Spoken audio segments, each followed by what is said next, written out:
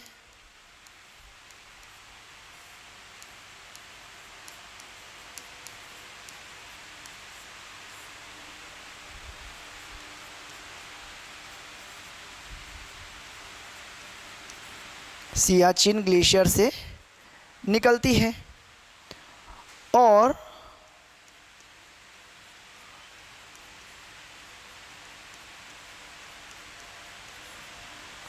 नुब्रा घाटी का निर्माण करती है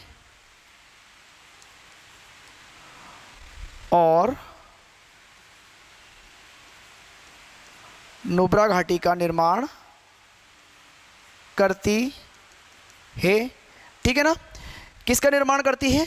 नुब्रा घाटी का निर्माण करती है। और किसकी सहायक है? श्योक नदी की सहायक नदी है।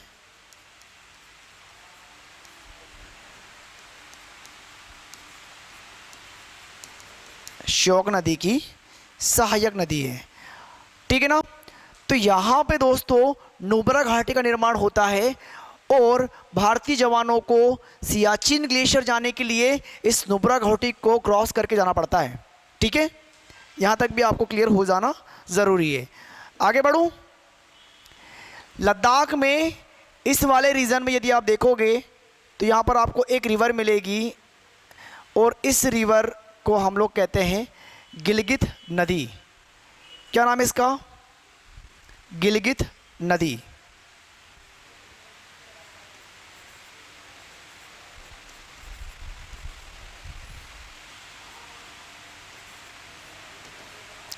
गिलगित नदी। और गिलगित नदी में आपको ये लिखना पड़ेगा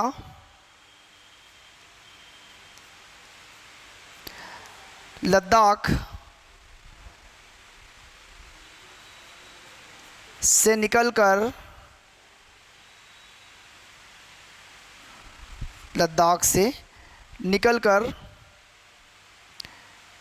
सिंधु नदी में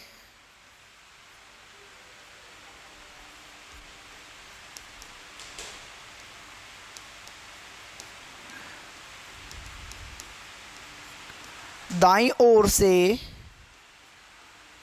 मिल जाती है। यानी कि गिलगित भी सिंधु की सहायक नदी है, लेकिन किधर से? दाईं ओर से। ये दायां और बायां आपको क्लियर करना ज़रूरी है दोस्तों। ठीक है, आगे बढ़ेंगे तो इस गिलगित की भी एक सहायक नदी है यहाँ पे, ये, और इस नदी को हम लोग कहते हैं हुंजा नदी। यानी कि गिलगित की भी सहायक नदी है कौन सी? हुंजा।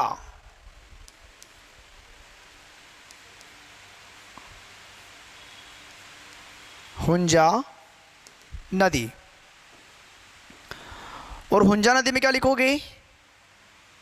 लद्दाख में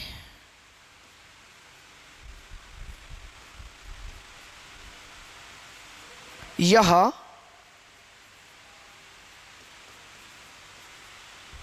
गिलगित नदी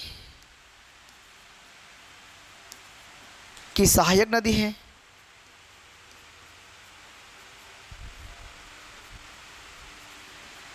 सहायक नदी है। ठीक है, तो हुंजा नदी तक भी हमारा काम हो गया। आगे देखो, जब आगे बढ़ेंगे यहाँ पे तो आप देखोगे कि इस रीजन में एक रिवर हमें इस प्रकार से दिखाई देगी। अब देखना यहाँ पे कंडीशन देखना, श्योक नदी को आपने क्या देखा कि सिंधु नदी के समांतर बहकर सिंधु में मिलती है दाईं ओर से, यही लिखा ना। लेकिन ये नदी है जिसका नाम है सुरु नदी। ये रिवर कौन सी है? सुरु नदी। और सुरु नदी की विशेषता यह है कि ये नदी सिंधु नदी के प्रवाह की विपरीत दिशा में जाकर सिंधु में मिल जाती है बाईं ओर से। नदी का नाम क्या लिखेंगे? सुरु नदी।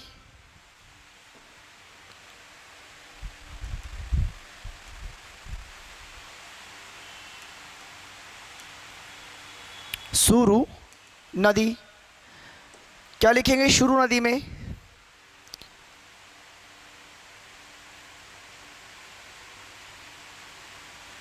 लद्दाख में, ये लद्दाख नहीं भी याद रखोगे कोई दिक्कत वाली बात है दोस्तों, ठीक है। लद्दाख में सिंधु नदी के प्रवाह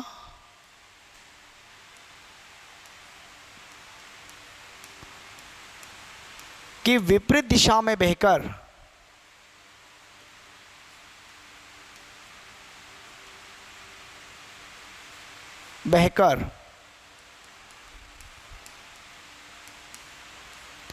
सिंधु नदी में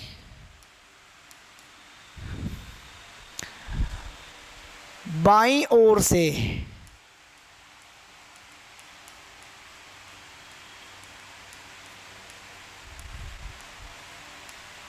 मिलती है।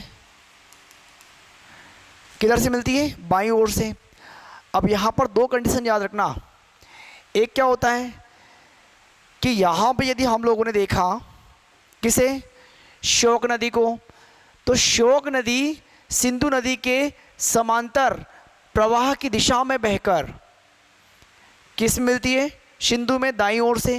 लेकिन सुरु नदी, ये श्योक, ये कौन सी श्योक है, और सुरु नदी सिंधु नदी के प्रवाह की विपरीत दिशा में जाकर सिंधु में मिलती है बाईं ओर से। तो दोनों डायरेक्शंस आपको याद रखनी पड़ेगी, दोनों रिवर्स के बारे में जो विशेषताएं मैंने आपको यहाँ पर बताई है, ठीक है ना।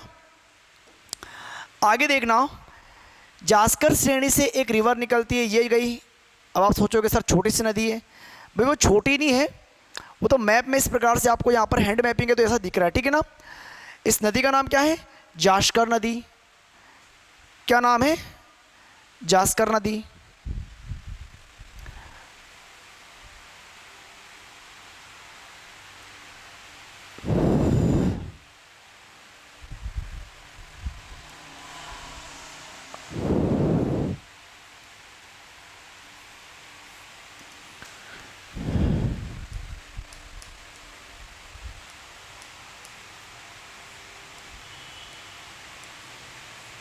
जास्कर नदी।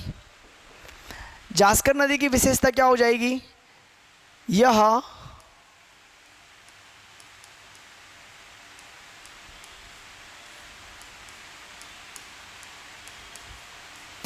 जास्कर श्रेणी से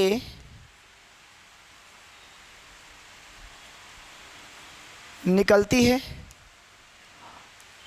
और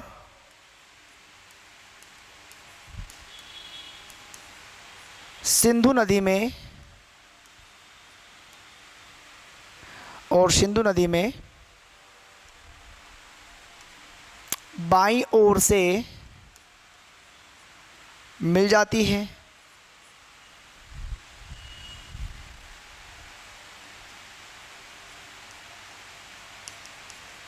ठीक है, तो ये भी हमें पता होना ज़रूरी है। जास्कर नदी तक हम लोगों ने देख लिया है, आगे बढ़े। यहाँ तक आपको समझ में आ गया होगा, जास्कर रिवर तक, ठीक है।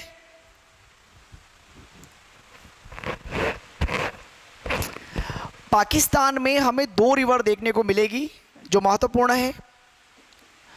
पाकिस्तान में दोस्तों कौन कौन सी, वो भी देख लो। अफगानिस्तान से एक रिवर ऐसी आएगी और एक फिर आएगी। एक रिवर का नाम है काबुल,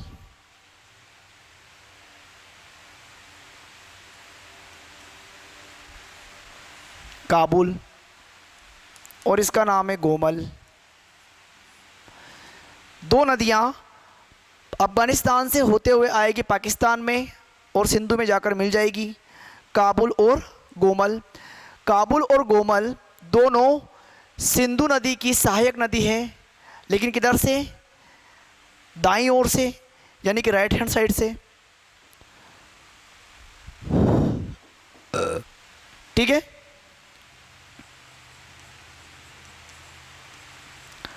काबुल नदी, और मैं यहीं पे लिख देता हूं गोमल नदी,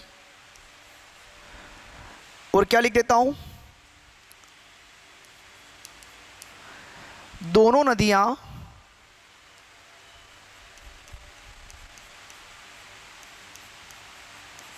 दोनों नदियों का उद्गम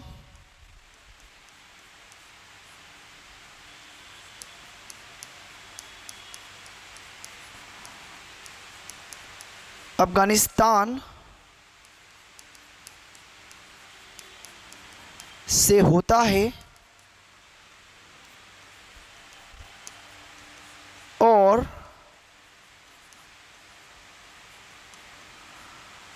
पाकिस्तान में ये नदियां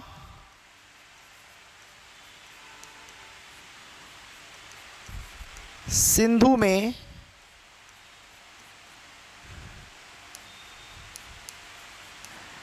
दाईं ओर से मिल जाती है।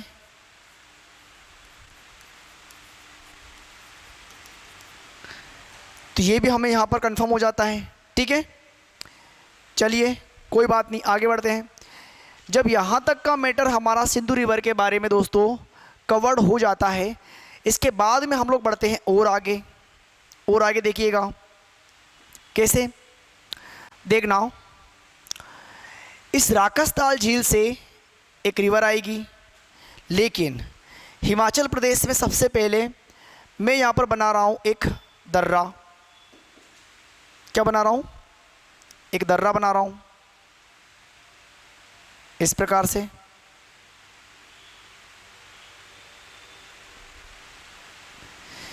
ये ग्रीन कलर में मैंने एक दर्रा बनाया है।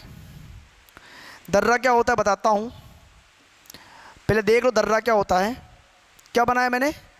एक दर्रा ग्रीन कलर से बनाया है, तो मैं यहाँ पे लिख देता हूँ दर्रा, या दर्रे को हम लोग कहते हैं पास। और इसकी डेफिनेशन ये होती है कि पहाड़ी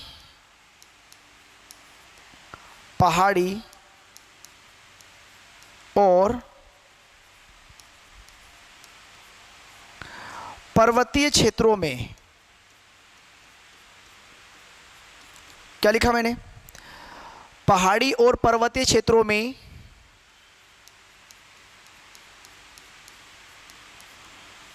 आवागमन के लिए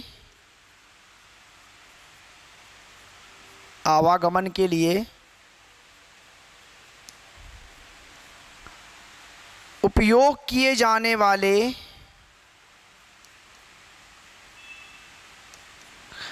पहाड़ी और पर्वतीय क्षेत्रों में आवागमन के लिए उपयोग किए जाने वाले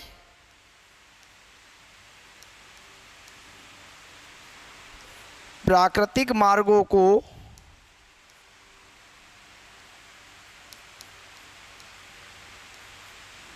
दर्रे कहते हैं।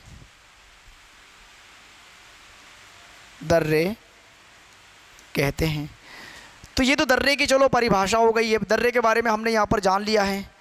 लेकिन बात ये होती है कि इस दर्रे का नाम क्या है? तो इस दर्रे का नाम है शिपकिला दर्रा। इस दर्रे का नाम क्या है? शिपकिला दर्रा। कौन सा? शिपकिला दर्रा। ठीक है, राकसताल झील से एक नदी निकलेगी। ये देखो भाई, राकसताल झील से एक नदी आ रही है,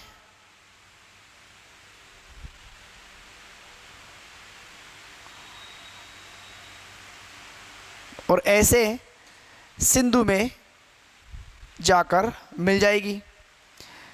नदी कहाँ से आई है? मानसरोवर झील के पास में तिब्बत वाले क्षेत्र में राकसताल झील से निकलकर आई, हिमाचल प्रदेश में शिपकिला दर्रे से प्रवेश किया, और हिमाचल प्रदेश के बाद पंजाब में बहते हुए कहाँ पे आ गई? ये आ गई है पाकिस्तान में, और मिठानकोट में जाकर मिल जाती है। कहाँ पे जाकर मिल जाती है?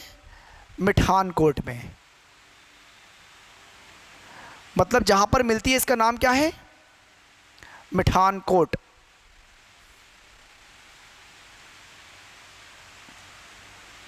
क्या समझे दोस्तों?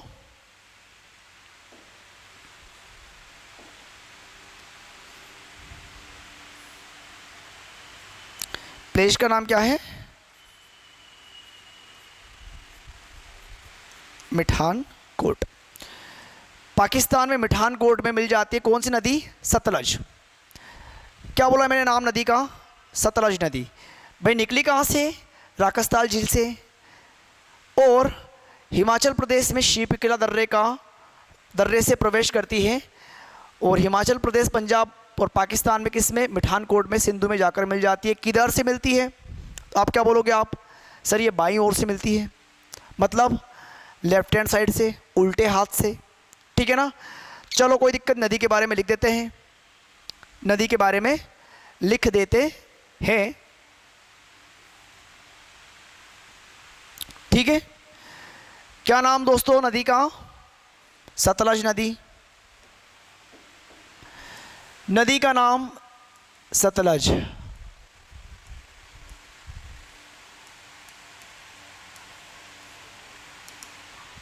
ठीक है।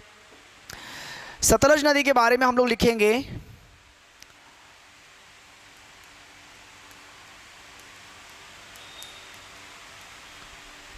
मानसरोवर झील के समीप,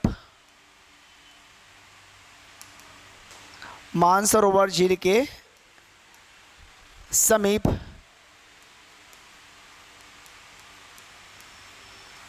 तिब्बत में राकसताल झील से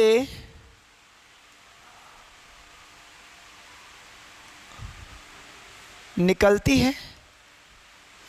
भाई मानसरोवर झील के समीप तिब्बत में राकसताल झील से निकलती है, ठीक है ना। और कहाँ से प्रवेश करती है? हिमाचल प्रदेश में। हिमाचल प्रदेश में कहाँ से? अभी जस्ट मैंने आपको बताया, कहाँ से? शीप-किला दर्रे से, ठीक है। तो क्या लिखेंगे यहाँ पे हम आगे? भाई आगे लिखेंगे कि मानसरोवर झील के समीप तिब्बत में राकसताल झील से निकलती है कौन? सतलज नदी निकलती है, ठीक है। हिमाचल प्रदेश में, हिमाचल प्रदेश में, हिमाचल प्रदेश में किस दर्रे से प्रवेश करती है? तो आपने क्या लिखा वहां पे, या क्या देखा था कि हिमाचल प्रदेश में शीप-किला, शीप-किला दर्रे से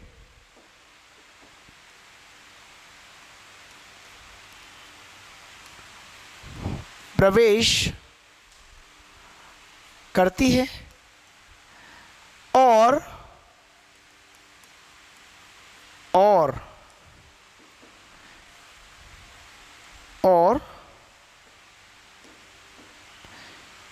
शीप-किला गार्ज का निर्माण करती है,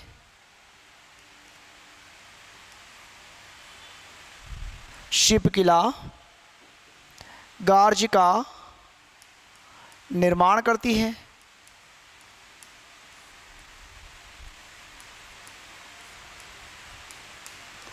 ठीक है। शीप-किला गार्ज का निर्माण करती है।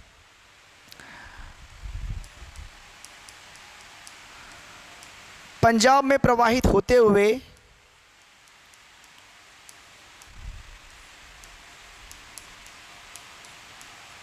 पंजाब में प्रवाहित होते हुए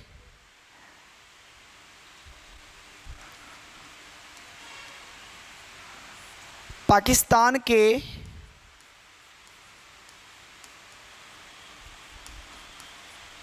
मिठान कोट में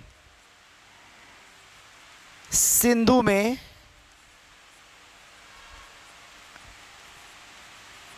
मिल जाती है,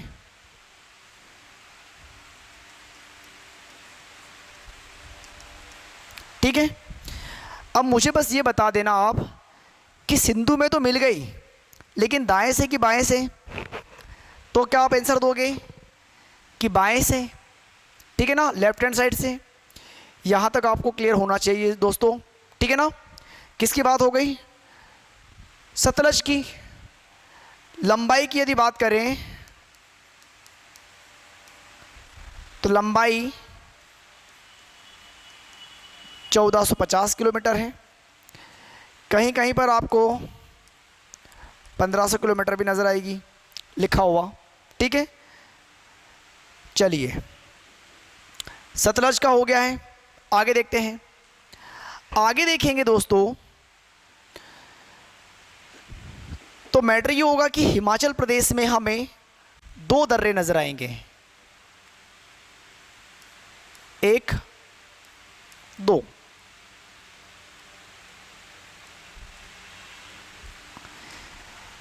कितने दर्रे मैंने और बनाए हैं भाई? एक तो मैंने बना दिया शिव किला, इसके बाद में दो दर्रे और बना दिए हैं। ये जो ऊपर वाला है इसका नाम है बाड़ा लाचाला दर्रा। ऊपर वाले का नाम क्या है?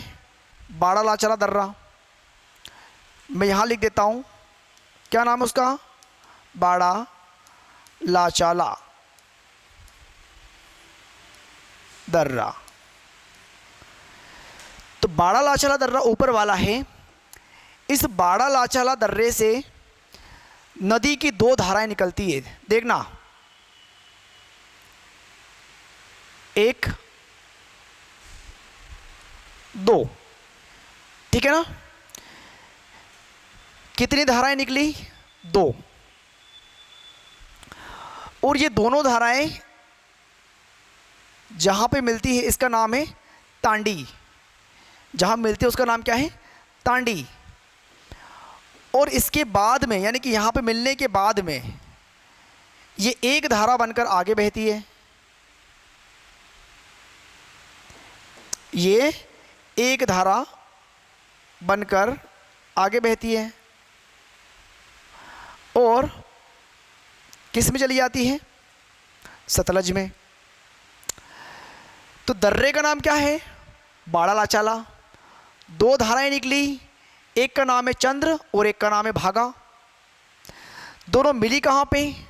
तांडी नामक स्थान पर। तो किस प्रकार से इसको हम लोग लिखेंगे भाई? किस प्रकार से लिखेंगे समझना। नदी का नाम क्या है दोस्तों? चिनाब। नदी का नाम क्या है? चिनाब।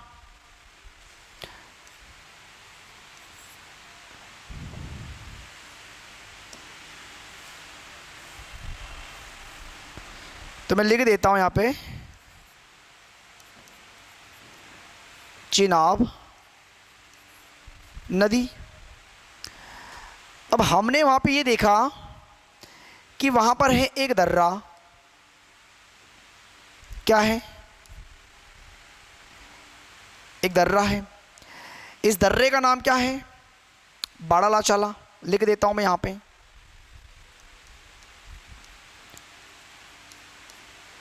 बाड़ा लाचाला दर्रा। बाड़ा लाचाला दर्रा। और इस बाड़ा लाचाला दर्रे से एक नदी की धारा ये निकली और एक नदी की धारा ये निकली। एक धारा का नाम है चंद्र। चंद्र। और एक का नाम है भागा। चंद्र और भागा दोनों कहाँ मिली?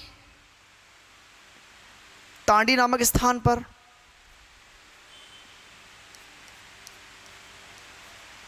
तांडी में मिली। और यहाँ पे मिलने के बाद में ये एक संयुक्त धारा आगे बहेगी और इस एक संयुक्त धारा को ही हम लोग क्या कहते हैं? चिनाब नदी।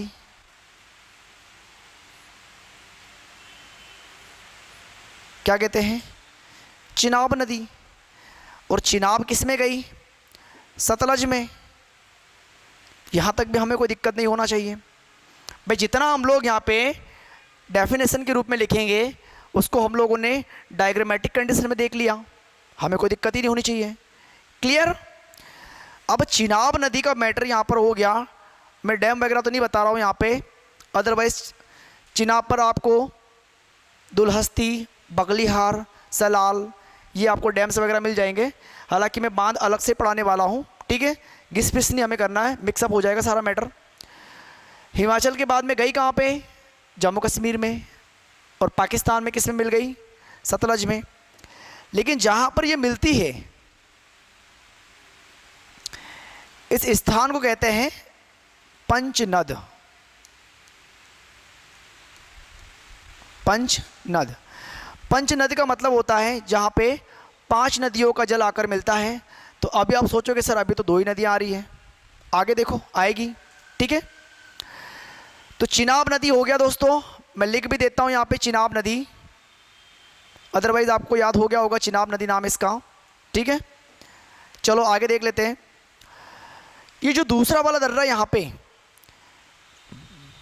इसका नाम है रोहतांग दर्रा।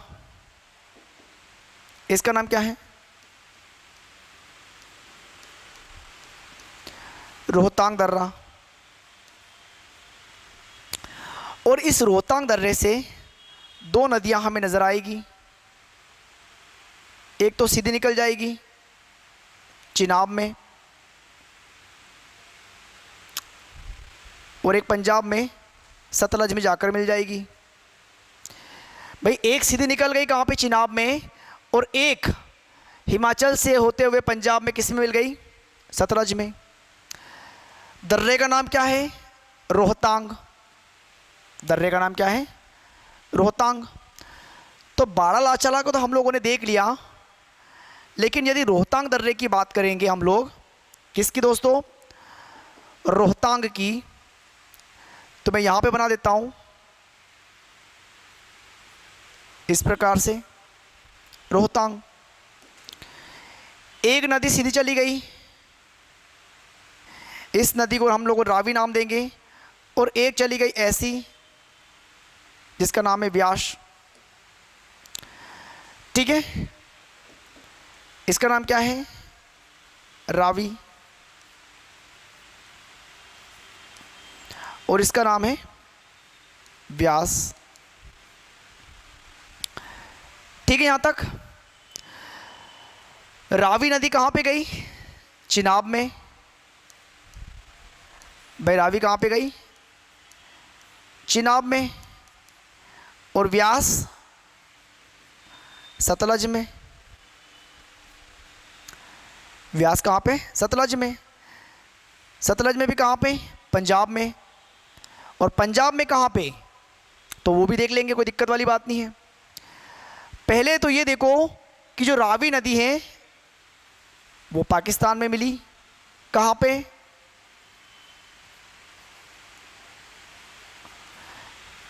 सिंधु सराय। सिंधु सराय करके यहाँ पर एक प्लेस है। तो रावी नदी सिंधु सराय में जाके कहाँ पे मिल जाती है? चिनाब में। और जो व्यास नदी है यहाँ मिलती है, और जहाँ पर ये मिलती है दोस्तों उसका नाम है कपूरथला के हरिके बैराज में, या हरिके नामक स्थान पर।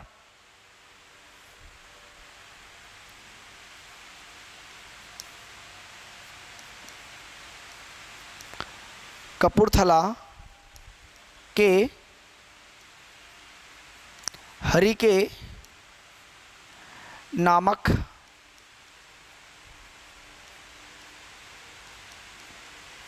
स्थान पर, पंजाब में। कहाँ पे? पंजाब में।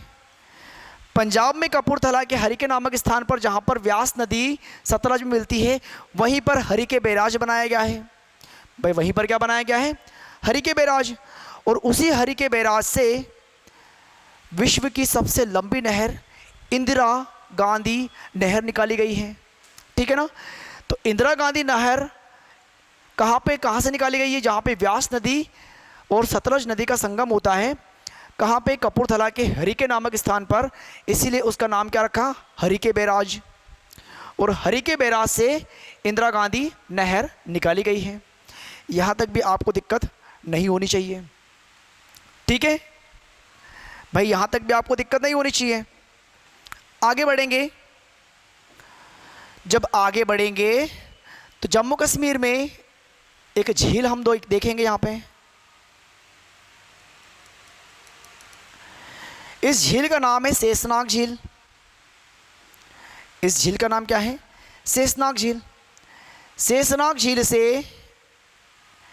एक रिवर आएगी, इस नदी का नाम है झेलम नदी।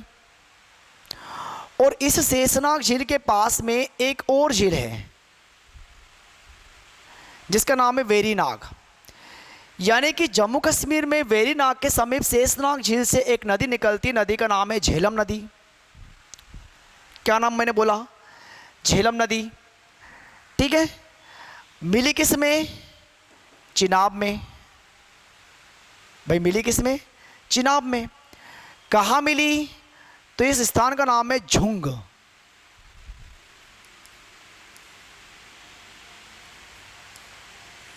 क्या नाम है? झुंग। तो झुंग नामक स्थान पर ये झेलम नदी चिनाब में जाकर मिल जाती है।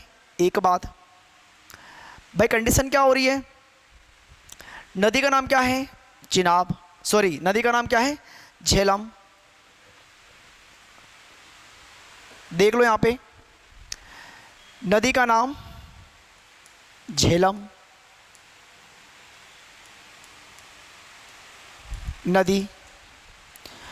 और झेलम नदी की क्या विशेषता हो गई यहाँ पे दोस्तों कि ये निकलती कहाँ से है? तो जम्मू कश्मीर में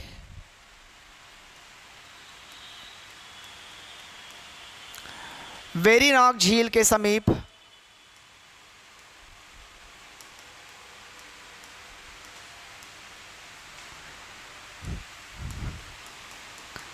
शेषनाग झील से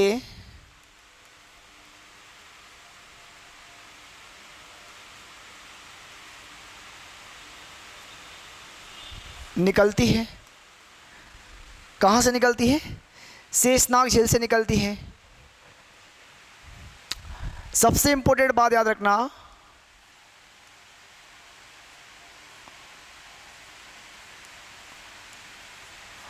वुलर झील का निर्माण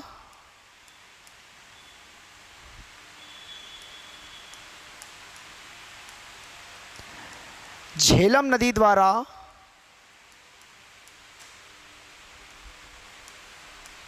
किया जाता है या होता है। और नदी द्वारा निर्मित झील को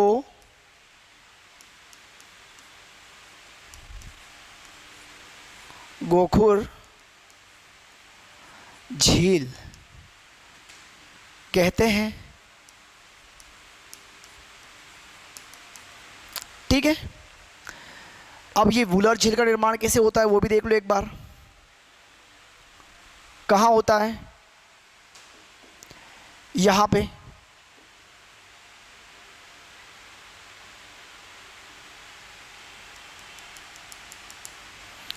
यहाँ पर होता है वुलर झील का निर्माण जम्मू कश्मीर में।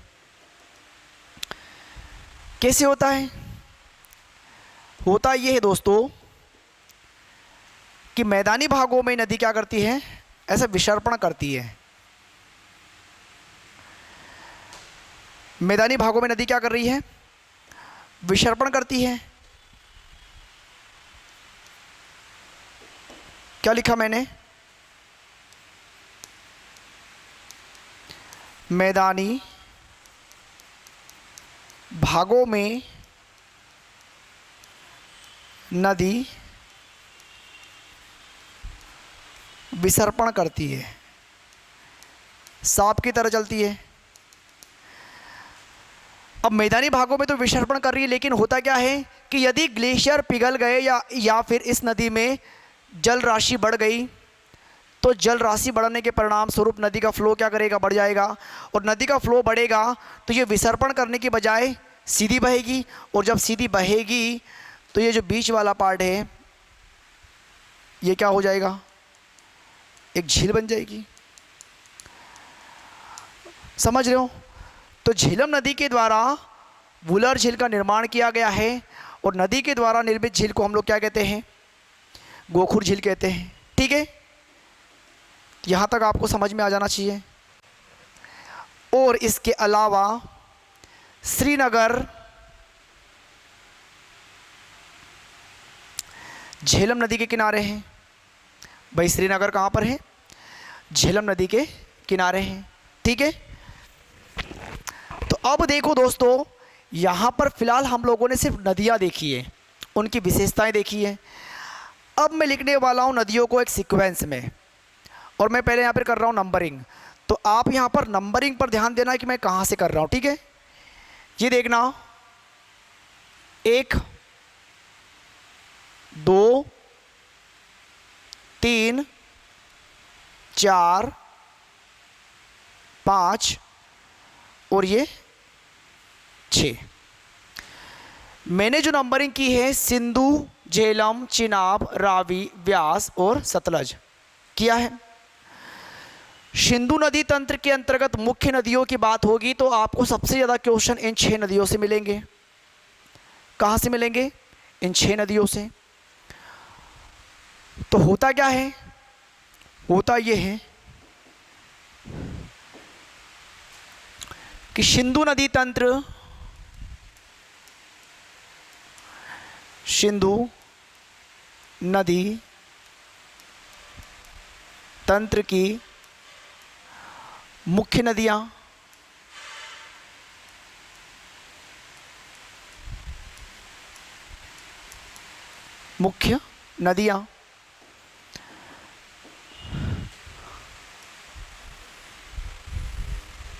तो सिंधु नदी तंत्र की मुख्य नदियों की बात होगी तो कहाँ से स्टार्ट करोगे भाई, कहाँ से स्टार्ट करोगे?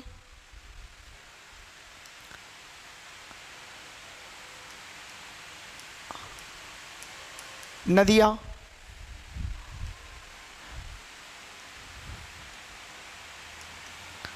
सिंधु,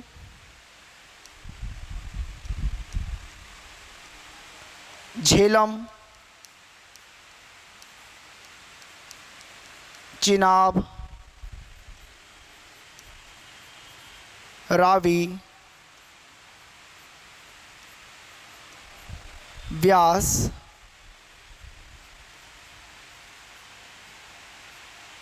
सतलज। सिंधु, झेलम, चिनाब, रावी, व्यास, सतलज, ये क्या हो गया दोस्तों, ये नदियों के नाम हो गए। अगर यहीं पर मैं लंबाई लिख दूं तो सिंधु नदी की लंबाई कितनी होती है, 2880 kilometre. Jhelum 960 kilometre. Chenab 725 kilometre. Ravi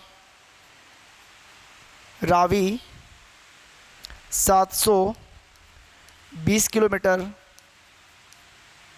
व्यास 470 किलोमीटर और सतलज 1450 या 1500 किलोमीटर। तो लंबाई के आधार पर भी आप सीक्वेंस बना सकते हो, कोई दिक्कत वाली बात नहीं है यहाँ पे। तो ये तो मुख्य नदियों के नाम हो गए और उनकी लंबाई हो गई। यदि यहीं पर मैं दोस्तों ये लिख दूं कि इन नदियों के प्राचीन नाम क्या हैं, क्या लिख दूं?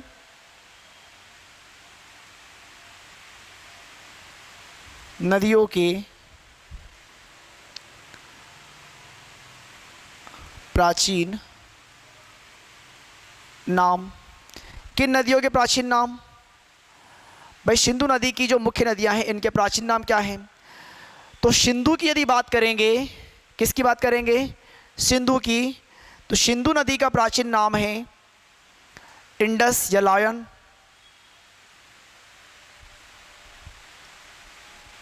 इन्हीं की बात करेंगे,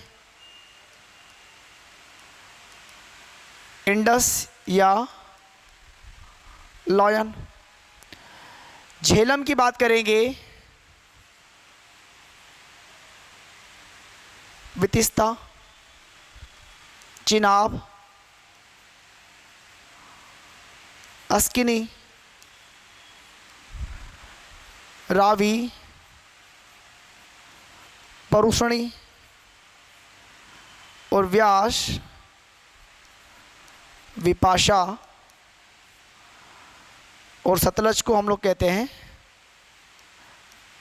सतुद्री। तो भाई सिंधु नदी की मुख्य नदियां, उनकी लंबाई और उनके प्राचीन नाम भी हमारे पास में आ गए।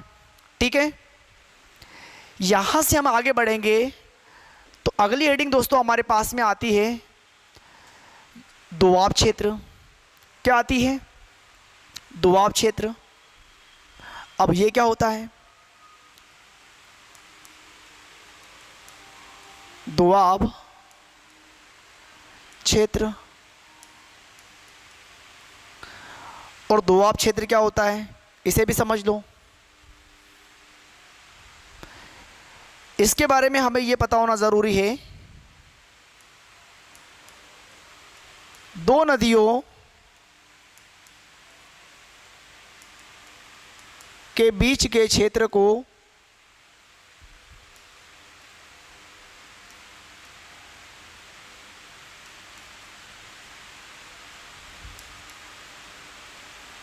दोआब क्षेत्र कहते हैं।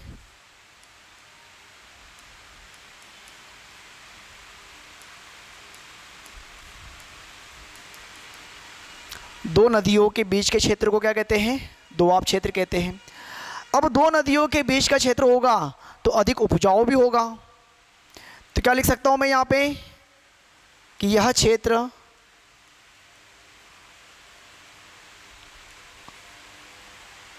अधिक उपजाऊ होता है। होगा ही होगा भाई, दो नदियों के मध्य में है तो मृदा कौन सी होगी? जलोढ़ मिट्टी होगी। ठीक है ना। और जलोढ़ मिट्टी तो अधिक उपजाऊ होती है क्योंकि उसमें पोषक तत्वों की भरमार होती है। और दो नदियों के मध्य में है तो डेफिनेटली कौन सी होगी? नवीन जलोढ़ मिट्टी होगी। ठीक है ना। अब मेन बात ये आती है कि दोआब क्षेत्र की हमें परिभाषा पता चल गई।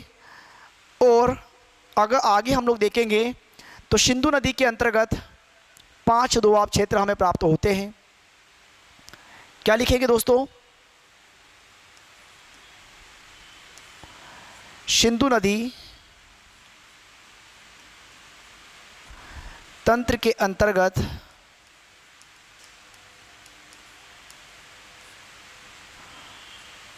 5 दोआब क्षेत्र प्राप्त होते हैं।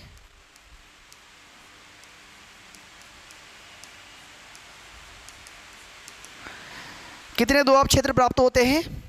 5। अब वो कौन कौन से वो भी चलो एक बार देख लो। नंबर 1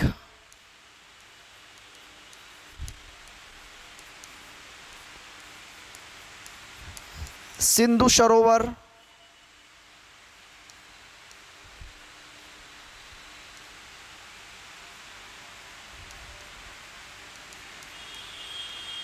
चेज दोआब,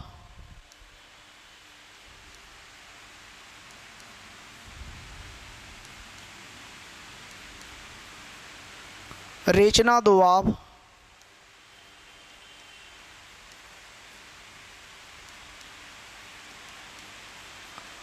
बारी दोआब और वित्स दोआब। अब आपने ये लिखा है कि दोआब क्षेत्र का मतलब ये होता है कि दो नदियों का बीच का क्षेत्र होता है और यहाँ पे तो सिर्फ दोआबों के नाम लिखे हुए हैं। तो ये जो दोआब क्षेत्र बनते हैं वो किन नदियों के मध्य में बनेंगे, ये भी तो बात आएगी। तो यदि हम लोग सिंधु सरोवर की बात करें तो सिंधु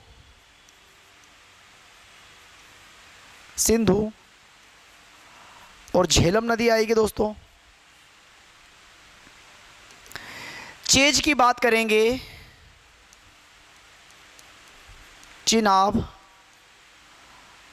और झेलम आएगी।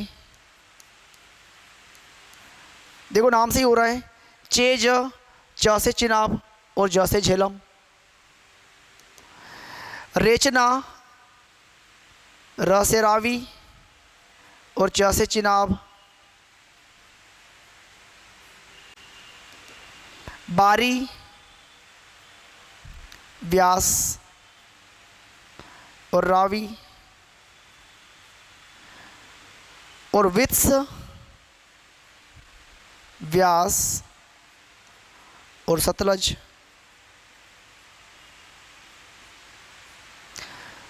तो यहां पर हमें दोआब क्षेत्र भी प्राप्त हो गए।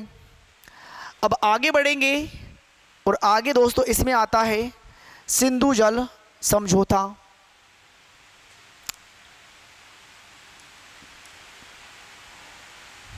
सिंधु जल समझौता। सिंधु जल समझौता क्या है? 1960 में बनाया गया ये, ठीक है। कब बना ये? 1960 में। क्या रीज़न है इसका? सिंधु जल समझौते का मतलब ये है दोस्तों कि सिंधु नदी की जो मुख्य नदियां हैं, और मैंने आपको अभी जस्ट बताया कि सिंधु नदी की मुख्य नदियां कौन कौन सी हैं। तो सिंधु नदी की मुख्य नदियां 6 नदियां हैं। 6 नदियां कौन कौन सी? सिंधु, झेलम, चिनाब, रावी, व्यास, सतलज।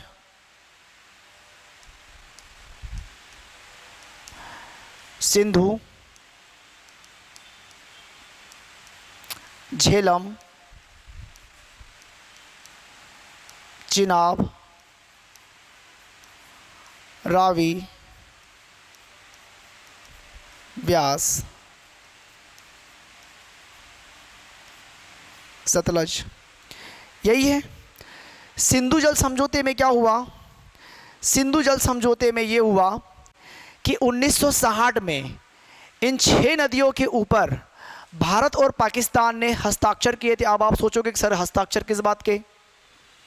भाई हस्ताक्षर किस बात के? तो समझना इस चीज़ को कि जो सिंधु नदी तंत्र के अंतर्गत ये मुख्य 6 नदियां हैं, इन पर भारत और पाकिस्तान के मध्य 1960 में एक समझौता हुआ, जिसे नाम क्या दिया? सिंधु जल समझौता। इस समझौते में कंडीशंस क्या रखी गई? कंडीशन ये रखी गई, पहली बात तो ये देखो कि यह समझौता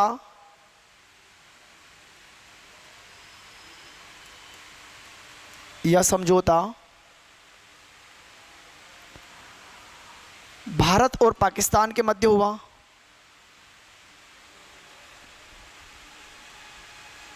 भारत और पाकिस्तान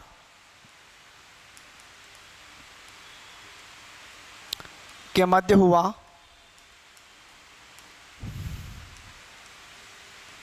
इस समझौते पर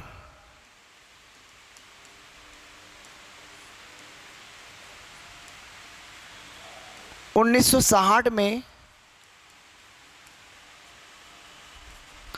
भारत के तत्कालीन प्रधानमंत्री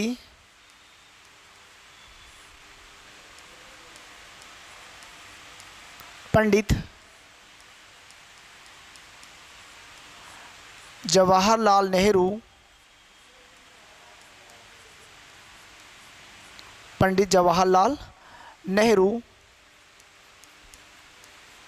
और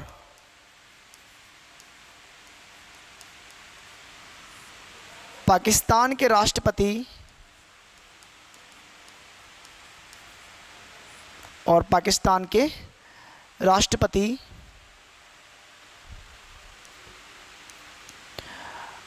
अयूब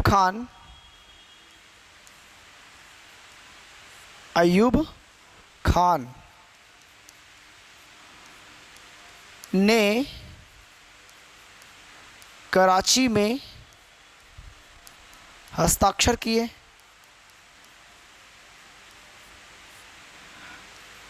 कराची में क्या किया दोस्तों? हस्ताक्षर किए। भाई किस समझौते पे, किस संबंध में हस्ताक्षर किए? 1960 में इन्होंने हस्ताक्षर किए। समझौता ये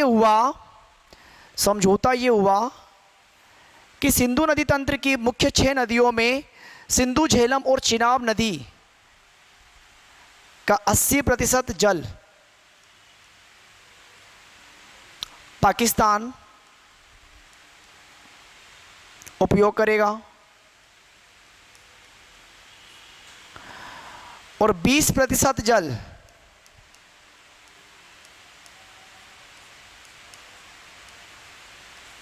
इंडिया उपयोग करेगा। समझौते में पहली शर्त क्या रखी कि सिंधु, झेलम और चिनाब का 80% जल पाकिस्तान उपयोग करेगा। मतलब कि भारत में सिंधु नदी पर डैम निर्माण कार्य इतना नहीं किया जाएगा कि पानी को आप 20% से ज़्यादा उपयोग कर पाओ, यानी कि आप सिर्फ 20% जल का उपयोग करोगे और बाकी 80% पाकिस्तान में जाने दोगे। ये समझौता हुआ। और इसके अलावा रावी, व्यास और सतलज नदी की जो बात हो रही है, इसका 80% जल भारत उपयोग करेगा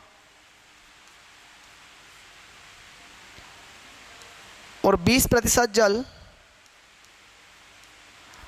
पाकिस्तान।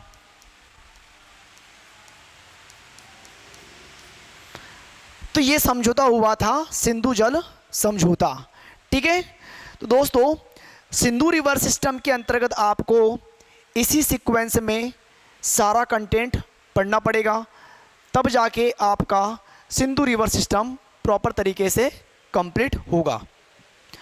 और जिस तरीके से हम लोगों ने सिंधु नदी तंत्र को पढ़ा है भाई, जिस तरीके से हम लोगों ने सिंधु नदी तंत्र को पढ़ा है, वैसे ही हम लोग क्या करेंगे, ब्रह्मपुत्र, गंगा, अरब सागर में गिरने वाली नदियाँ और बंगाल की खाड़ी में गिरने वाली नदियाँ, इन सब को भी पढ़ने वाले हैं। ठीक है। तो उम्मीद है कि आपको ये लेक्चर काफ़ी अच्छा लगा होगा और आगे भी आपकी एक जिज्ञासा रहेगी कि इसी प्रकार से लेक्चर्स आप लोगों को मिलते रहें, ताकि आपकी आगामी जितने भी एग्ज़ाम्स हैं उन सभी के लिए ये लेक्चर्स काफ़ी महत्वपूर्ण हो, सपोर्टेबल हो, लाभदायक हो, जिससे आपकी तैयारी में 4 चांद लग जाए। और हम तो ये चाहते ही हैं कि हमारी मेहनत आप लोग समझ पाओ और इसी प्रकार से सपोर्ट बनाते रहो। वीडियो को लाइक, शेयर और चैनल को सब्सक्राइब करते रहो, अपने दोस्तों में शेयर करते रहो, तो हमारा भी मनोबल बढ़ता रहेगा। ठीक है दोस्तों, तो इसी प्रकार से एक नए धमाकेदार लेक्चर को जल्द में आता हूँ आप लोगों के सामने। अभी के लिए धन्यवाद।